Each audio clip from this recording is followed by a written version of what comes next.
This was one of the first cars brought to North America for racing. The soldiers coming home from World War II brought these cars back with them.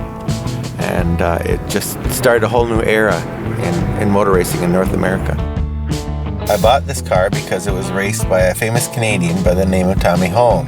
Tommy was famous for being such a daring driver, for beating cars that were faster than him. It was said that when he went around corners, you could see the inner tubes in the tires. After beating a lot of cars here, he went down to the States. He was clocked in Grand Island in 1952 in this car doing 108 miles an hour, which is pretty incredible. And of course, they didn't have roll bars back then, and they didn't have the fire suits that we wear now. They didn't have nearly the protection that we did.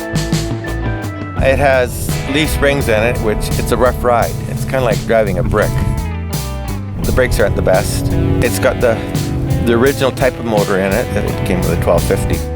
This engine's been bored out, so it's got a little more horsepower. It's got a cam in it and more compression. I phoned my son up. I said, "Evan, what would you think about going racing?" And he said, "Yeah." It was something we had never talked about. And we went and looked at this car and bought it. When I bought the car, I brought it home, I put it in my garage, and then the next morning, I came out and I looked at the car and I said to myself, "Are you crazy? You've never driven a race car?" I thought, oh, well, maybe I can sell it again. No, Evan's pretty excited about this, so we carried on and had the best time of my life. Every time I did a faster lap, he ran out and bettered it. So.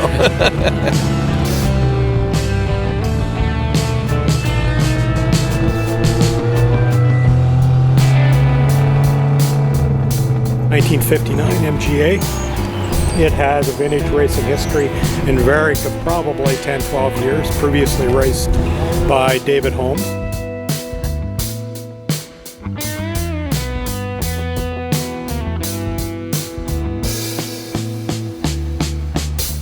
I had MGs when I grew up. I had an MG in high school and through university, so I know the car. Had worked on them back in the day. The MG is, from a racing perspective, is a community. There's lots of people do it, and there's lots of support and help.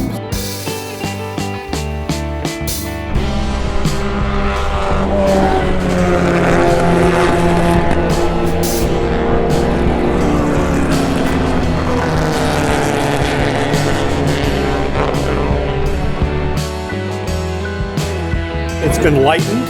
A lot of the interior metal and what was wood originally has been removed and replaced by aluminum. The engine has a slight overbore and has about 12.9 to 1 compression ratio. It's got a racing cam, racing pistons, racing connecting rods. The crankshaft is specially prepared.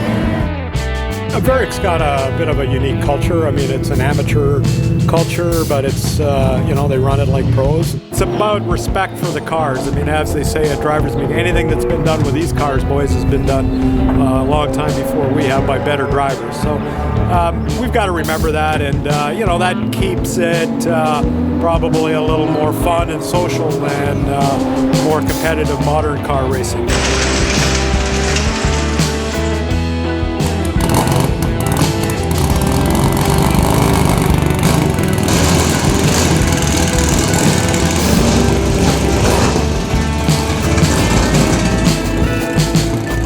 This is a series production sports car, so it races against Triumphs and other MGs and older model Porsches.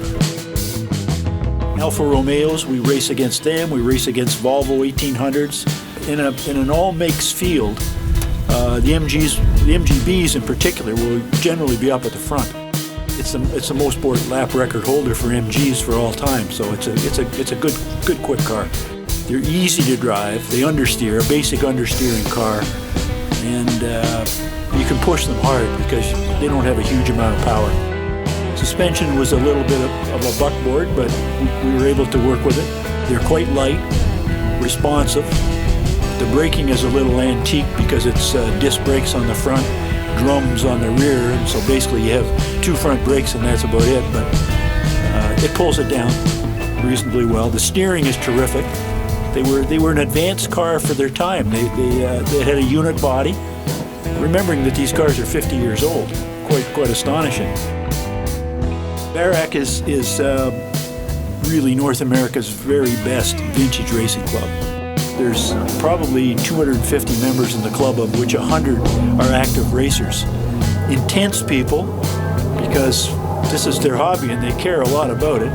So very intense, but the racing is not breakneck racing. It's people can race at their own speed. They can race the racetrack or they can race their competitors as they like. And we're happy to have them all. Quite a few of the members bring their sons and daughters out, and they're good racers. It's nice to see our old timers being replaced by some young, enthusiastic people. It's good fun.